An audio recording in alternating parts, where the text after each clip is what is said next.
बंधुगण प्रथमे Google open करने में सर्च करेंगे सीएम किसान।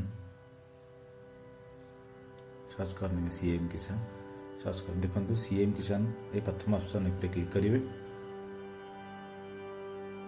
देखो देखो ये अच्छी चाषी पंजीकरण और लॉगिन करंतु आपण चाषी पंजीकरण उपरे क्लिक करेंगे। देखो चाषी पंजीकरण उपरे क्लिक करेंगे।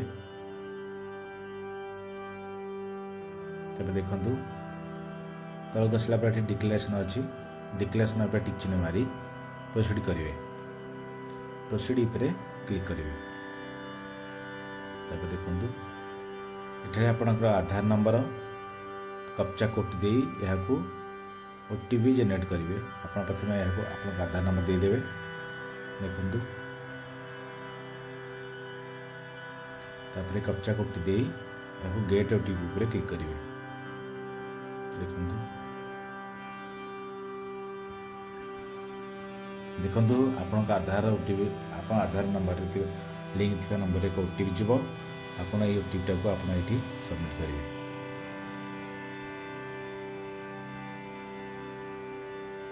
देखो आपण आधार रजिस्ट्रेशन थी मोबाइल को ओटीपी जीव आप ओटीपी टाक ये सबमिट करेंगे। तापर वेरीफाई उपर क्लिक करेंगे। देखो देखो ये आप मोबाइल नंबर टी देवे अन्य एक मोबाइल नंबर तापर गेट मोबाइल ओटीपी टाइप पे क्लिक करेंगे। देखो आपण मोबाइल जाइए ओटीपी दे आप वेरीफाई क्लिक करेंगे। वेरीफाई उपर देखो एठारे आपणकर आधार नंबर मोबाइल नंबर तथा तापर एसएमएफ तापर रूराल ऊपर दे प्रोसीड करेंगे। देखो प्रोसीड कलापर आपणकर एड्रेस पर्सनल डिटेल्स ये शो कर। देखो तलक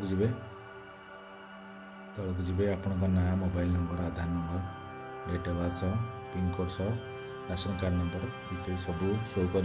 देखो ये आपड़ जी कैटेगरी कैटेगरी पर आप कैटेगरी सिलेक्ट कैटेगरी पर क्लिक करेंगे। देखो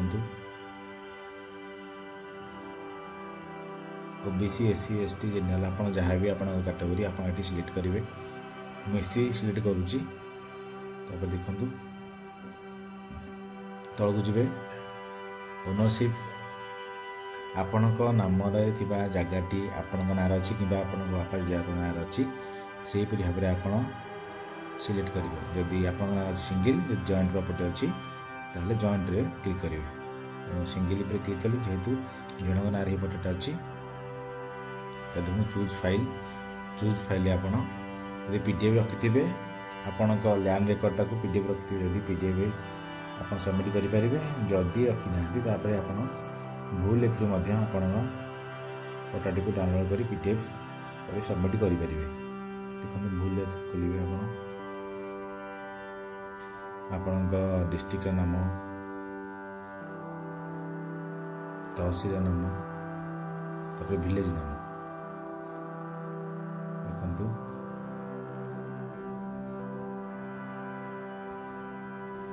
विलेज नाम दे खतियान पर क्लिक करेंगे।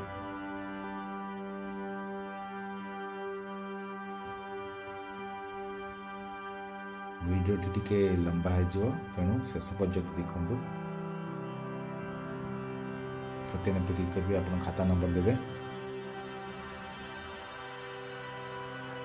देखो आपण खाता नंबर देला व्यू ROR ऊपर क्लिक करेंगे।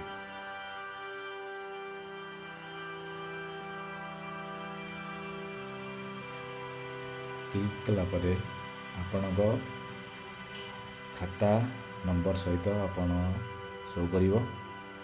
आपण यहाँ पीडीएफ फाइल करी सेव करेंगे। देखु प्रिंट उपर क्लिक करेंगे। देखो तल भाग अच्छे प्रिंट उपर क्लिक करी यहाँ आप PDF फाइल करी सेव करने। सेव करनेला परे आपण पूर्व मेन्यू को फेरी जिवे। पूर्व मेन्यू फेरी गला परे आपण एठी चूज फाइल उपरे आपण सेव करथिया PDF फाइल देखि अपलोड कर देबे।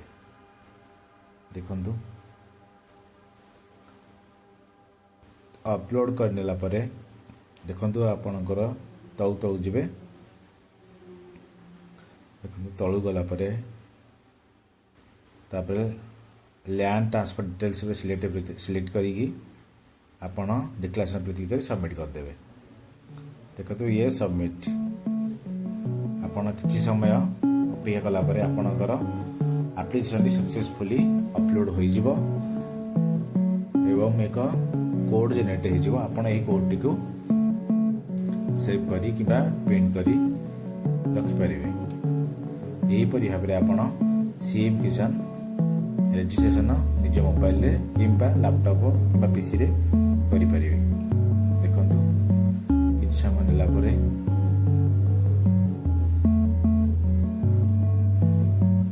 देखंतु किछ समय प्रोसेसिंग हैला परे या अपलोड हो जिवो। देखंतु जे रजिस्ट्रेशन सक्सेसफुली आपण ओके कर नेबे। ओके कला परे आपण को एक कोड जनरेट हो।